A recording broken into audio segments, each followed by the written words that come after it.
Hey, it's State of State. We got your Nittany Lion update. It's a football discussion with Tom and Justin, so kick back and press play.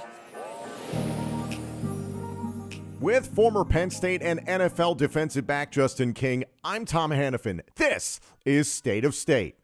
This podcast is presented by BetOnline. College football season is in full swing, and the last of the major pro sports leagues kick off this week, and BetOnline is your top spot for all your NBA action this season as well. With Major League Baseball's postseason, the NFL, college football, and the NHL all in play right now, BetOnline is your number one source for your wagering news, odds, trends, and predictions.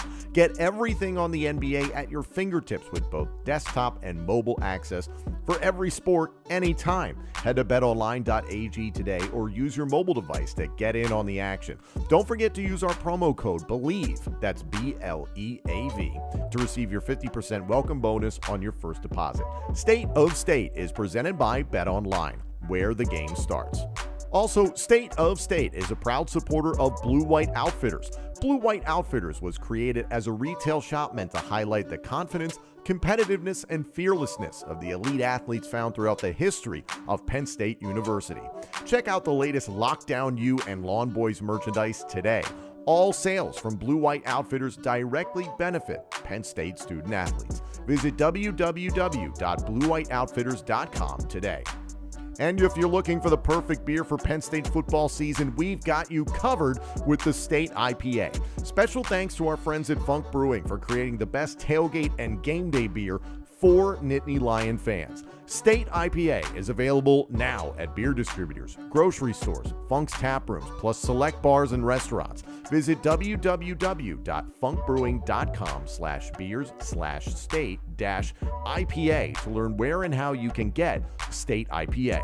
Check out the link in the description of this podcast for more information. Must be 21 years or older to purchase. Please drink responsibly. We are on to Indiana. I think it's best we turn the page. Penn State is hosting Indiana this Saturday. It'll be at noon on CBS at Beaver Stadium. Penn State, of course, coming off of a heartbreaking, demoralizing loss at Ohio State this past weekend by a score of 20-12. Hopefully, this entire season is not completely shot in terms of postseason aspirations as a result of this past weekend's loss, but it surely makes it a lot more difficult. I want to thank you all for tuning in to the recap show this past weekend. A huge thank you to Derek Williams, legendary Penn State wide receiver. The episode of Justin and Derek going back and forth was absolutely fantastic. Thank you all for liking, commenting, subscribing, turning on notifications. We will be doing another live recap show for Penn State versus Indiana this Saturday. Justin, you're good for that? We're definitely going to do that. Yes, yeah, sir. So we'll be doing that again. I should have asked you before I said we were doing it. But yeah, we're doing another one. You guys, your responses have been absolutely fantastic. And as always, rate us on your audio-only platforms. But yeah, just getting a chance to watch back the game and to really sit with this loss for a couple of days, Justin. I come back to the first comments I made on this platform years ago was something that's stuck in my head as a fan and as a broadcaster of Penn State football has been the comment that James Franklin made after the 2018 loss at home to Ohio State. That was brutal. I attended that game. It was heartbreaking, much like this one was. Different, but similar. And the comment of, we've been a good football program, we can be a great football program, but we're not an elite football program. And this finally felt like a year where Penn State was going to be elite. And there's that pressure of, yes, this is the last season where you only have 4 teams that make the college football playoff. That will expand to 12 next year. So there was that extra feather in your cap if you could do it in the last bastion of that 4-team playoff race. When it goes to 12, yeah, your resume can be a little bit less. So I can understand that. And eventually, as time goes by, that will change. But it just breaks my heart that we're still at the level of great. I'd say this is a great football team, good football team, somewhere in the middle of that. And you just are like, man, when's the breakthrough going to be? It's very frustrating. And even hearing James Franklin talk about it in his press conference on Tuesday, this one certainly stings.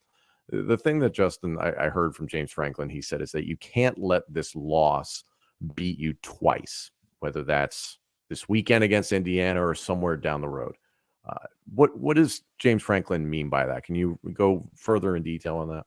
For sure. I mean, just tie it to our weekend warrior golfers out there. When you have a bad tee shot or a bad golf swing, it can get real bad, real ugly. You can put a 9 or 10 on the card if you don't make your next stroke the best stroke. And I think that's what James is referring to, is not letting this game beat us twice, is being disappointed, losing your confidence, getting away from the fundamentals, get away from your identity and everything that you built your philosophy up until this point, and like throwing everything up against the glass again to see, or against the wall to see if it sticks, and not play up to par against a lesser opponent and end up losing again based on doing things different where you don't need to. And just like recognize, watch the film of what's going on and make the proper impactful adjustments to move forward. I think that's what needs to happen. But to the point of not losing twice, I think the golf analogy is the best one. It's like, hey,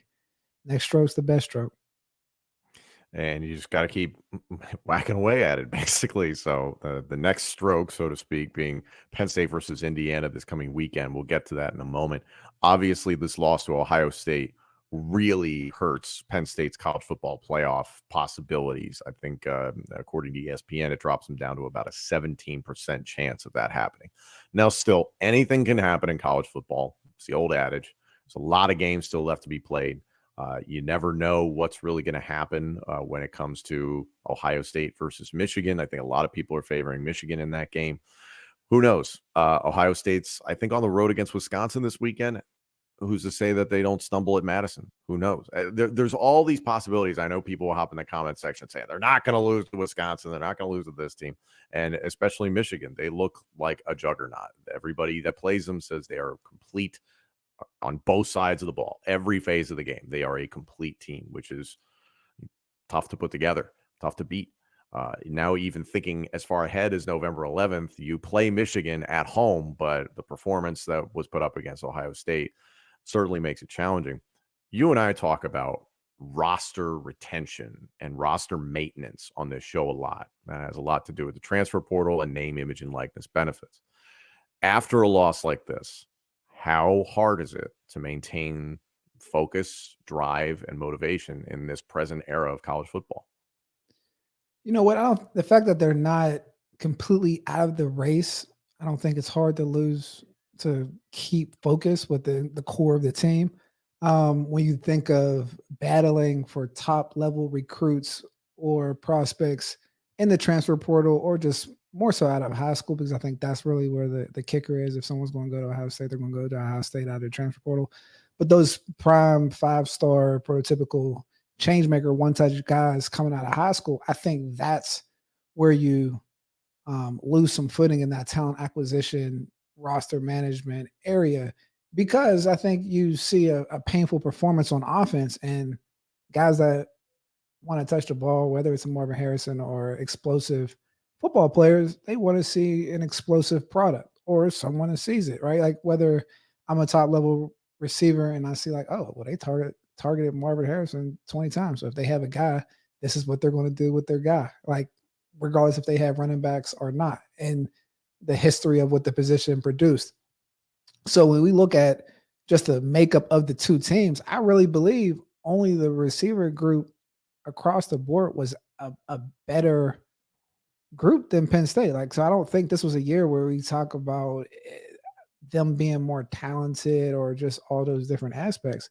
It's just simply playing better and having a better game plan coming out there against the offensive game plan against a team like that. So, I mean, with those things in mind, from the roster standpoint, I think it really hurts a little bit with those elite guys coming out of high school, but I don't think it gets us out of the boat because we recruit similar guys, but a little bit different. And it's the recruiting battle, but it's also the present roster. True. I don't think it crushes the current roster because they're competitors, right? Like even if I'm a defensive player, I'm thinking I'm getting to a transfer portal and try to find an offense that can operate where I could play, because you're just dealing with so many different things. There's not that many efficient, high-powered offenses out there if anybody just wants to look around. I mean, everyone has their ups and downs. There's some offenses that have major key weapons that are used the right way and things like that. But I don't think this loss has a player internally ready to move or do anything like that. I can see some receivers being frustrated or feeling some heat of stepping up and producing. So The maybe latter. from the I yeah, hope the right. latter. 100%. And from the staff, like looking like, okay, well, maybe we need to go into the transfer portal and start finding some weapons on the outside in different areas to fill these voids in a quick manner and not necessarily developmental route of like the recruiting process. Hmm. So There's just a lot of aspects to it. And listen, I do not want to begin to imply that the team has, quote, given up or anything like that. But it is a valid thing to be thinking of. It's just a new era of college football altogether. Hell, look at what's going on at the University of Texas. I believe they're down to their third quarterback, second or third. Arch Manning, I forget where he is on the yeah, roster, but Malik Murphy is about to start this weekend because Quinn Ewers is out, and I forget the other quarterback that's out. And there are a lot of people praising the University of Texas. Like, how did you get this kid to stay?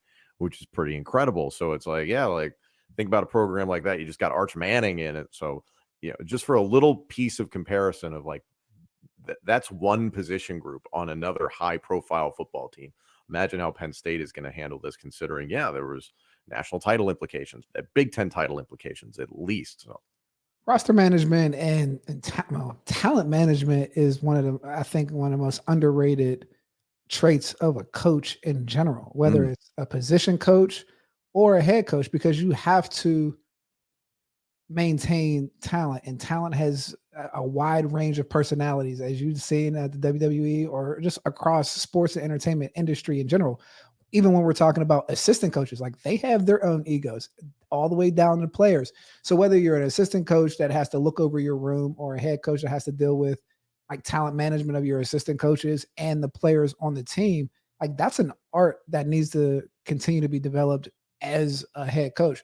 So when we say, how does this loss affect the team and from a talent management standpoint, I think it's normal critical things like who didn't play well, who did, and understand that there's like an identity and a themed culture that everyone understands where the expectations are. So if you do fall out of line with that, you know that, hey, this is how we're going to move forward in these different areas. Because I think the one thing about talent is that they respect, I mean, I guess straight shooters. Like when you're like, hey, we can see what's going on and we know exactly how things are going to operate. And that's where, even going back to the not losing two times, where it's like, yeah, we're not going to change our whole identity after a loss. Obviously, we have to make some corrections and get better on offense and be more explosive and do these different type of things. But that doesn't mean change up all the ingredients of everything that we've done and everything that we built to this point. And so you start to find like-minded individuals that join that mission and keep sharpening it to close that gap when there's anything falling flat. And I understand it from Penn State football fans, any glimmer of like, hey, there's a silver lining, there's optimism coming out of this. People are going to tell me to hit the bricks. Completely understand it because I have felt similarly the last few days. I do want to do this, however. I know a lot of people are bagging on quarterback Drew Allar after this past weekend. And his stat line obviously wasn't great. 18 of 42, 191 yards, and 1 touchdown. I think anybody that is reasonably looking back at that game can say not everything was one person's fault on offense. He was under pressure constantly. Receivers were not getting open. Yes, the running game had some success, but that got really shut down mostly by the second half. It was tough sledding. And when you're not converting on third down, as James Franklin said over and over again in his press conference on Tuesday, it's hard to do anything. And I think we all need to take a step back and think about what we thought Drew Allar was going to be, what he is right now, and what he still can be. And Justin, I come back to the fact that when Penn State really recruited him and got him, if I'm not mistaken, as a sophomore in high school, he was a 3-star. As a junior in high school, he was a 4-star. As a senior, he popped up to a 5-star. I believe Penn State signed him around the time he was evaluated as a 4-star, if I'm not mistaken. If I'm incorrect on that timeline, I'm not losing all that much sleep over it. Y'all can, whatever. No, I was there when he got his 5th star, so I think you're correct. That was the summer the Elite 11 camp. But I don't lose sleep over the star ratings, whatever. But I'm just saying. But Yeah. at that point, it was the summer, and he was committed to Penn State. So that steady progression. I, like many, was drinking the Kool-Aid when he got signed, and especially in his freshman campaign, seeing him pop in here and there. Yes, there was fatigue with Sean Clifford, him coming in, big arm, doing all those things. Practice sounds like it's going well. Spring games are going well. Oh man, this guy might be the second coming, whatever. Here's the thing. I think there's a lot of people, and I've said it as well on this show, so I will raise my hand and say I'm guilty, is that I thought this guy was going to be in and out in 3 years, and that he would just be that good off to the NFL. There's a very strong possibility after watching this game and then really being honest about his body of work thus far. 7 starts, a true sophomore. He's a kid. There's a very strong possibility you have 4 years of Drew Allar here at Penn State, who say you don't have 5. True. Just saying. He could be something absolutely breathtaking by the time he's a senior, but he's a sophomore. And we might see real leaps by the time we get to a bowl game this year. You might not see those leaps until he's a junior necessarily. And I think there was this assumption by us as Penn State fans, and me being one of them, I will say that this year automatically flip a switch. You go from Sean Clifford and you take a huge leap up to Drew Allar. And that's not necessarily been the case. I just want to be realistic about that. And Justin, from your perspective, yes, the Ohio State game, it was bad. It was bad all around for the offense. Drew obviously not happy with his performance. What should be the reasonable expectation for progress for Drew? I mean, I think a reasonable expectation. I feel like if he's capable of having a 300-yard game next week, I think he should try to have one. Not necessarily pressing, but going out and playing with the level of swagger. Like if you were moving forward and playing conservative, and if there was, let's say, like, let's go with the hypothesis of he was afraid, or earlier he was just being conservative because he didn't want negative critique, or he was afraid of the sky falling. Let's just say it did. So now you can play a little freer and like maybe let the thing rip a little bit, not being so concerned. What do you have to lose? I mean, we have a season to continue to play for. So I'm not saying be careless with the football, but I think it's sometimes good for an athlete to experience what it's like for the ceiling to fall, what it's like to get up front of the press conference and say, like, I suck today. Like there's something that, like, okay, if whatever doesn't kill you makes you stronger. Like there's a level of that making him stronger. And I don't feel like we just write him off right now, still being an elite talent after one game. But with that, there were some different risks and areas of improvement that I think will be attacked. We just talk about his movement, his ability to move in the pocket, or just his escapability. Sometimes, like, we started questioning, like, where's the Bo package, yeah, right? And we never really questioned that before. But with all that being said, I think there's an onus on offensive coordinator to help quarterbacks out in these type of situations, whether it's conservative play calls or if it's just talent matched up. Like at one point, if talent's even, we got to be a little creative. When we talk about what Ohio State did, like they didn't come out with some magnificent offensive game plan. Like it wasn't, you know what I'm saying? It wasn't, trying to think of a nice offensive coordinator, but my man down in Miami wasn't calling the plays for them, and they weren't, and they just weren't doing anything crazy. They were running mesh. They were running crossing routes. They were running the football. They were just executing. And I think, to their credit, they kind of leaned back into their identity of what we are. Like, okay, we have a dynamic player. Let's draw up a play from. Oh, run them on a wheel route. Get them on a linebacker. Like, let's find our mismatch with our guy. Maybe we don't have a person that's like our guy, and we're maybe approaching it too much of a X and O's mentality instead of a Jimmy's and Joe's mentality. And the Jimmy's and Joe's is like, hey, this is our guy. We're going to him. Like when you play Madden and you highlight a player, like, I want to get this guy the ball. Like there are certain things that come into that frame when you're approaching like offensive attack that way. And so, I mean, I'm saying all that to say is that Drew can use some help from the offensive coordinator moving forward. There were some risks and areas of improvement that showed or came up in Ohio State. And you're right. Maybe he's not like performing at a 5-star level, but I think the tools are still there in the progression to continue to still move forward. It's just, I mean, it's just tough sledding and playing that quarterback position, there's so many different variables, man. Look at Baker Mayfield. He was the worst quarterback ever 3 years ago, and now he's one of the crown jewels of the NFL. So I'm kind of hesitant with all the other things, but like, let's pay attention to all the things that come into quarterback play in my perspective. The one thing that jumped out to me watching the Ohio State game, Justin, and tell me if you agree with this, it was maybe the first time this season that I've seen Drew be emotionally affected on the field. And that is significant as a quarterback. Just to speculate here, if I'm Mike Yurcich and James Franklin pulling the trigger on the Bo Burbula package when your young quarterback is struggling and clearly is frustrated, I don't know if that helps the situation. If anything, it makes Drew press.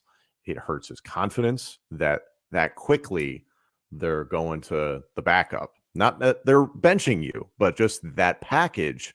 I could understand how a starter would feel like that's benching me even for a series or for a play. That's saying this guy gives us a better chance than you do. I could understand a scenario where they're like, we cannot pull the trigger on this package because it's going to hurt Drew. Goes back to that talent management piece. They have to know how Drew ticks and operates. And I mean, there's I'm not saying Drew's soft by any means. No. A lot of quarterbacks in that situation. That's a normal thing. Sure, they rotated Tommy Campbell. I mean, not Tommy Campbell, but Tommy Stevens in for Trace, and they had a similar play style, right? Mm-hmm. Like they were both dual threat quarterbacks. Tommy had his wildcat, but it was getting his carries because he made plays when he was in there. Mm-hmm. Like that was just kind of how it, and that was a different offensive coordinator, different approach, different level of, I guess, risk reward on that. But let me think. I guess there's maybe something to that of showing Drew that we're behind you and you can make mistakes. I think there's a level to that, but at the same time, I don't think there's anything wrong with throwing a package in every once in a while to just show like, hey, we have different weapons. And especially if you see that your quarterback's rattled. Because, I mean, this was the first time that he did seem rattled from all the times that I've seen him on Twitter or in the weight room. Mm-hmm. He's a very methodical, workhorse type of football player, which you guys lead into that confidence. But when things are afraid, linemen are running into your pocket, receivers aren't open, start seeing ghosts. No, and James Franklin has said a million times, Drew doesn't get too high, he doesn't get too low. He's a very even keel and balanced person, great poise altogether. Just wasn't his day. I thought a really good statistic was brought up during the press conference this Tuesday by Thomas Frank Carr, Blue White Illustrated, good friend. He said this season of Drew Allar's targeted passes, 11% of his passes have gone between the numbers and over 10 yards. 11%? 11%. Staying away from the middle of the field.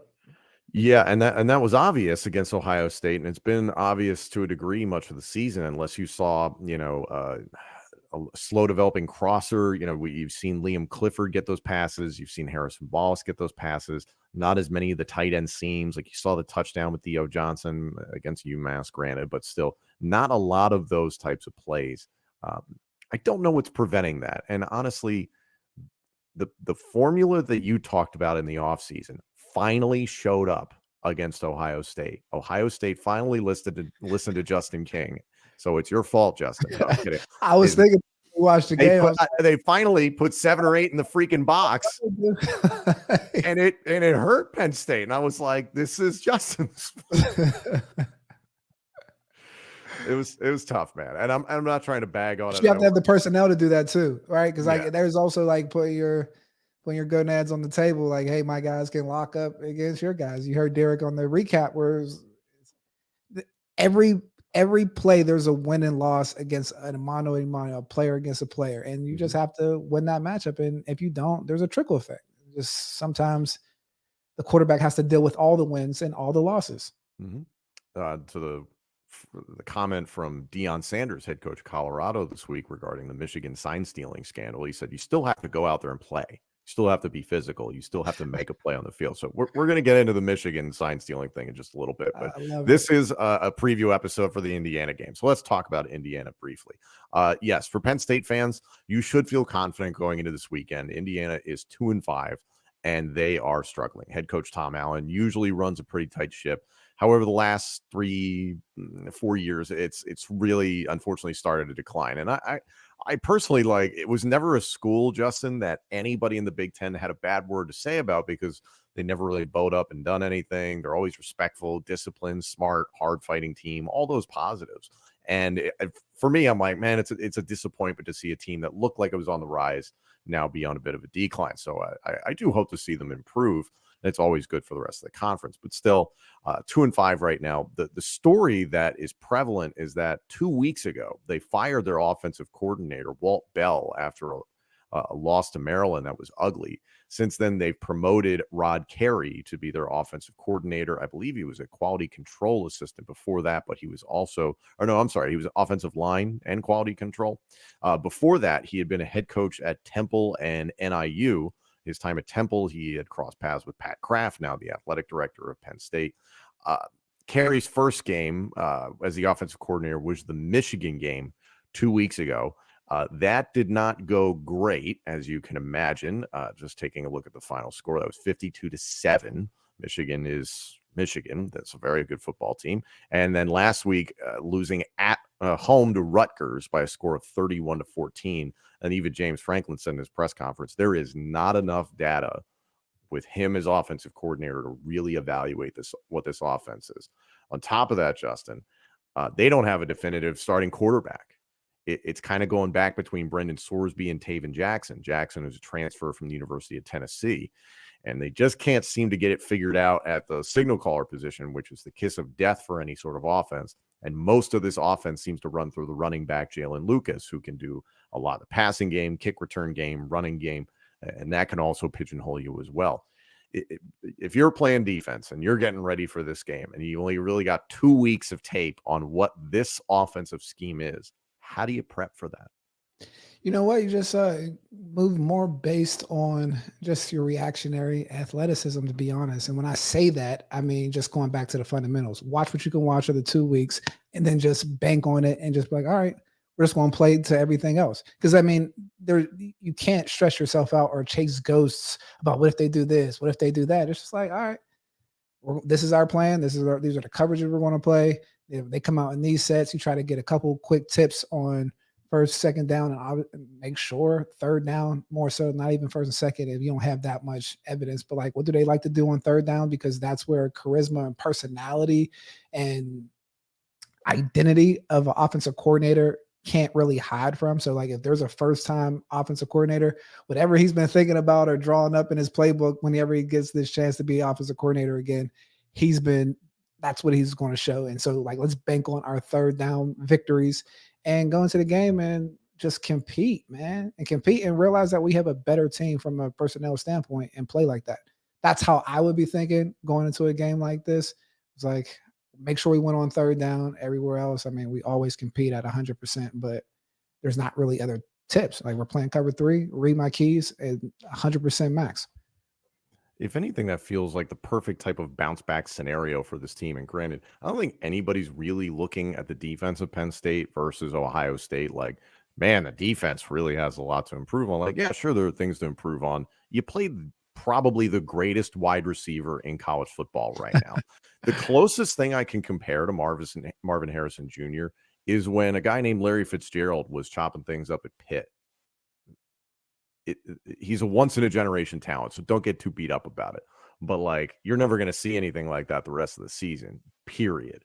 So, if anything, this feels like a good game, kind of coming back to the point you were saying is like, hey, you got nothing to lose now. So, let's just play. What's Johnny Dixon say? When you're better than people, you just play. And that's a real mentality that you need to go in. And I think the defensive backfield or even the Penn State defense had that mentality even against Ohio State. Like they did just go up and play. Even when we talk about like Marvin Harrison, like the majority of his yards came from zone. People listening, let's not get it twisted.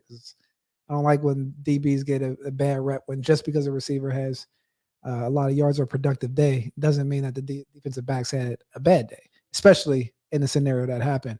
But yeah, I mean, he was a dynamic player, but I'm not sure, man. Like moving forward, even with like this Indiana team, you have to come out looking to dominate after a game against Ohio State to just say like, hey, it's not going to kill us. I remember in '05 when we lost to Michigan. And the next week, we went out against I want to say Illinois.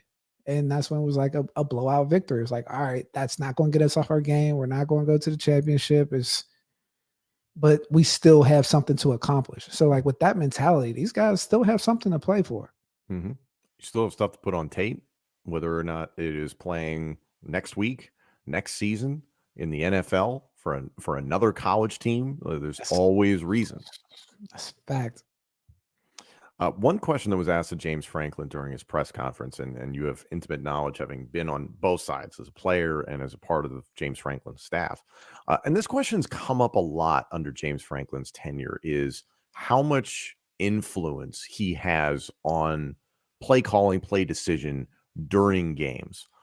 And he said, quote, during the game, both on offense and defense, when I feel like we've gotten conservative and I feel like we need to take a shot, I'll weigh in, speaking more specifically about the offense there. And he feels like, I feel like when I feel like we've gotten away from the run game, we get back to it. On defense, if I feel we've gotten away from the pressure, getting back to it. Our biggest issue against Ohio State, in my opinion, was third down, and that affected everything else. And the term money plays, and you have used that. You and Derek were talking about that. The proverbial quote, just throw it deep sort of thing, but also taking advantages of those one-on-one situations. Do you expect Penn State to be less conservative against Indiana, or knowing James Franklin, is it like, hey, we're not going to let one loss bump us away from what our true identity is? Well, I mean, even from that standpoint, I don't think we did everything within our identity last week. It was a little different, right? We didn't throw many bubble screens. We got away from the run game. Like, so even when we get back to that, I think I think people are feeling the heat that they want to have some excitement on offense, like whether it's like some plays that are drawn up to go over 25 yards. But I think they should do that anyway, going against Indiana. So I think that would be a part of the game plan. Right? I mean, started off the season, the first play was like a 40-yard or 67-yard strike to Keandre. So like it's in our playbook. I mean, it's just a matter of executing. And that's when we get back to, we talk about the improvement and risk factors when we looked at Drew. Like before we thought, is it all the play calling? Or is it some of these plays are called and he's making the decision not to throw it there based on whatever it is, whether it's, I mean, not a fear-based thing, but playing conservative, trying to protect, like more of a protecting the football, or just a no risk it, no biscuit type of mentality. But that doesn't get us anywhere. And when we want to talk about chunk plays and going after it, I think there's a level of mentality that goes with that. So with Indiana, if that, we should see it, but I don't think it's based on outside noise. I think that should be in the script and an improvement based on last week's game.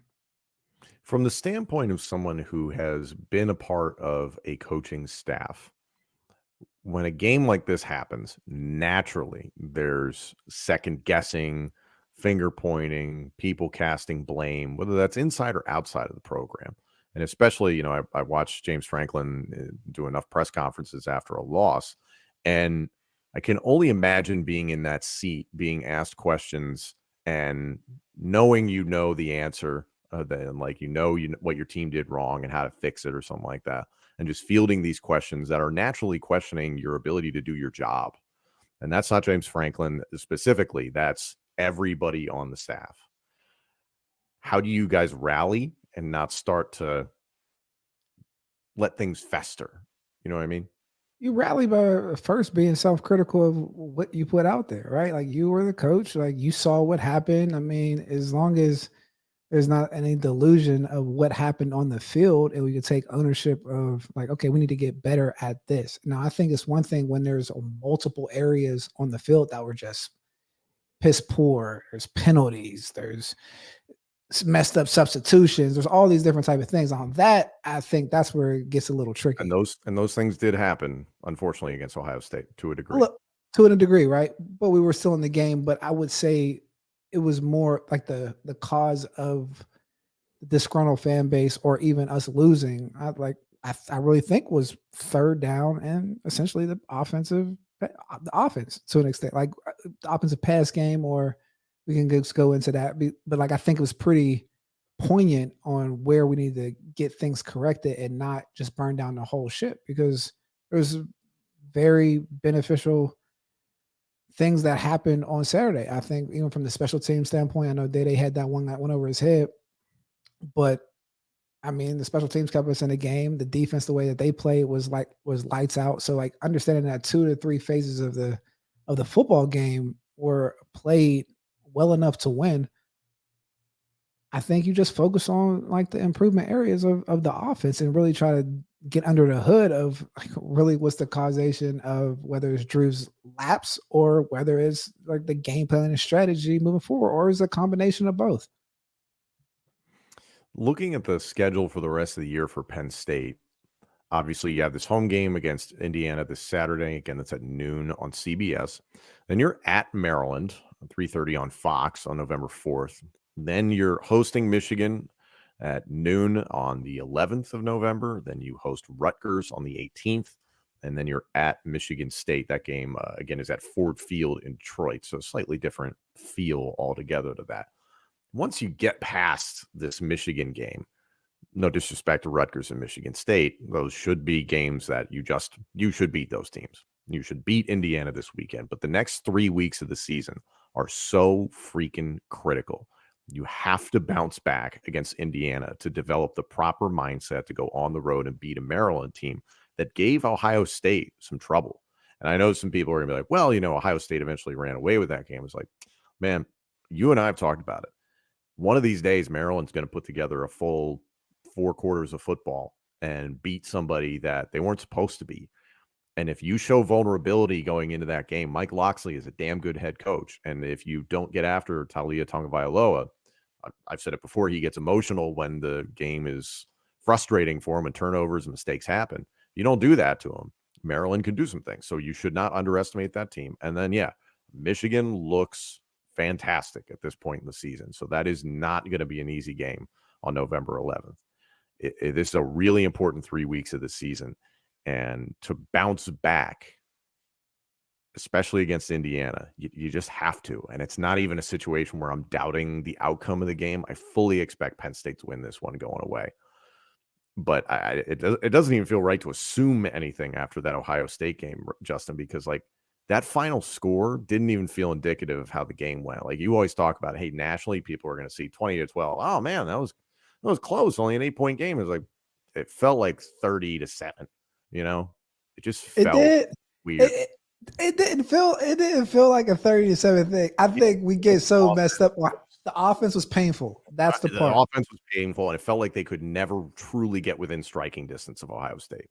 Oh man, it goes back to we talk about just like the audience and a casual fan of like how disgruntled a fan base will get based on the aesthetic of a game. Because I think if we lose 12-20 and Drew throws for 385 yards and it's like a shootout, or not even a shootout, but just like say threw 3 interceptions in the red zone. He's just, I don't know if everyone feels the same way. Like, because I really don't, because it was just so it's the clunky offense where it's hard to watch. That's where you have fans and they get upset where you start questioning everybody, coaches, quarterbacks, and all that. Well, I'm just thinking of it from like a league office standpoint. But when you say that, it was really like just that part. Yeah. It just it was demoralizing. It was just demoralizing. Yeah, it was demoralizing. Just rips your heart out. It gives me the gray hairs I have on the side of my head. I mentioned it before, and it's something that is prevalent within the conference and I think college football together. So Warren's bringing up. Currently, there's this Michigan sign stealing scandal that dates back even to last year, and that there's an investigation into Michigan football. A staffer by the last name of Stallions attending a variety of games, paying for his own tickets or putting tickets under family members' names, going to games that Michigan was not competing in, but would be competing against to get their signs in advance. Plenty of coaches have been asked about the subject. I mentioned Deion Sanders was asked about it earlier this week. Same thing with Matt Rule at Nebraska. And that a lot of different solutions and questions about it have popped up. And it's, to your point, the lay fan versus the coach who's in the know about it. Most coaches will tell you that sign stealing happens all the time. Now, to the degree of a staffer being sent to games where your team is not competing and you're like scouting ahead at potential opponents or even plausible opponents within your schedule. That's, I think, the issue a lot of people are taking with it. James Franklin was asked about it on Tuesday, and he said, quote, "You have to disguise your signals. We made some changes on that front after our bye week. Due to that, in general, we're always aware of how we signal, and we are disguising it." I see a lot of people talking about the NFL model, meaning radios in the helmets for both offensive and defensive players, select offensive and defensive players. I don't think that really solves it. You saw us huddle more often against Ohio State. Not to say that you are going to, come up with a solution for it right now, but where do you land on all this? Shout out to my man, Sam Schwartzstein. He was the director of football operations at XFL, did the whole kickoff and all that stuff. But the one main thing that I thought was one of the most innovative things he implemented into the game was coach to player headset, where not only did it go to just 2 players on offense or 3, it went to all the skill position. So like the coach was talking to the quarterback, every single receiver, and the running back. So when everything was going on, we were just having a conversation, and that helped us keep this play clock and the speed of the game, pace the game up to have more exciting, explosive plays during the duration of the game. But what that took away from was sign stealing and just the microwavable aspect of putting a football league together where people can cheat in some level of integrity. But there's always technology to it. So, I mean, that's what I would do. That's pretty extreme. But sign stealing is it's like a part of the gamemanship of football. I mean, we watched in the NFL. We had meetings on Friday where we literally watched multiple TV copies to see if we can take any signs of what's going on. Like that's what we did. If we had anybody else that we had different areas, we would try to zoom in, do whatever we can do. But it's gamemanship. It just seems something stupid that the NCAA has too much time to investigate. To be completely honest, They do. I mean, they do. Well, they damn near ruined Tez Walker's career. Hey, but I actually respect Michigan going out of their way to send my guy going out to buy the 30 tickets and doing what he needs to do to like get every edge you could get, because I know that's a program they're serious about winning at any So cost. how many programs reasonably are capable or actually attempt to change their signals week to week? Or is it we install these in the spring and these are our signals for the year? I mean, if you're willing, right? I think it all comes down. I always judge offensive coordinators, even when it comes down to those type of decisions, to like the charisma or personality of the coach. Because someone's like, I don't care what you see what my signals are. Like, do something about it. Like I Right. play for Bruce Arians, like he had that mentality. Like, F you. Like, here, this is what we're running. Stop it. Like, I'll Right. draw something else off of that. Like, so when you get around like offensive minds like that, yeah, I mean, they're just more like stop us if you can stop us. But to that point, in college, when you can steal signs and you're having to teach everybody the signs, not necessarily the concepts of what's going on. It's just like a different coaching mechanism. So sometimes you do need to switch it up because everyone's looking at your signs, right? So if you stop on in college and everyone turns to the sidelines, if I'm a DB, I can look and see what they're looking at. Eventually, you can start picking something up. So in college, is a little more necessary to change them, but put some coach to speaker communication and all the skill guys headsets. Shout out my man Sam Forster. I personally like that idea, and you've heard a lot of different people say, "Well, it's the traditionalists of college football that are like, no, we shouldn't do that. We don't need to do that." But The ones don't want the guys to get paid. right, and exactly. And then there've been plenty of people who pointed out, well, there's major high school football programs that have helmet radios, etc. So it's like, why isn't this happening at some of the largest, most profitable college football programs in the country? I mean, if people understand, I mean, the incompetence that happens in the NCAA, man, can't just base it off of the amount of money Oh, I'm not even that putting it they on the can NCAA. generate. freaking LSU has air conditioning headsets in the helmets for their players. You're telling me there's no way of putting a radio in there, but you put a friggin' AC unit in their head? Well, I would say NCAA because they're the ones who do the rules and like make up, Yes, yes, like the competitive advantage or of the course. parity on the play. But 100. But that comes down to just the willing. Now you're talking about the willingness of a university. Now you're pointing the finger at the university. Now you're looking at, hey. Spend that money. Spend that money. I'm all about saving that money, but spend that money. All right. Spend that money. It's very important. Want to thank you all so much for joining us here. I know for Penn State football fans, the last handful of days have really, really sucked. But we can look forward to a home game. I hope all of you that get to tailgate your butts off, do what Penn State fans do. Be happy that you get a home game in October. You get to be with your friends and family. That's what it's all about. Penn State at home at Beaver Stadium this Saturday at noon on CBS. Get yourself a state IPA so you can enjoy the game. You just do the thing that's right, and then join Justin and I for the live recap show on our YouTube channel. You can turn on notifications for that now, subscribe, and of course, comment, rate us. We appreciate you guys so much. Enjoy Penn State versus Indiana this Saturday.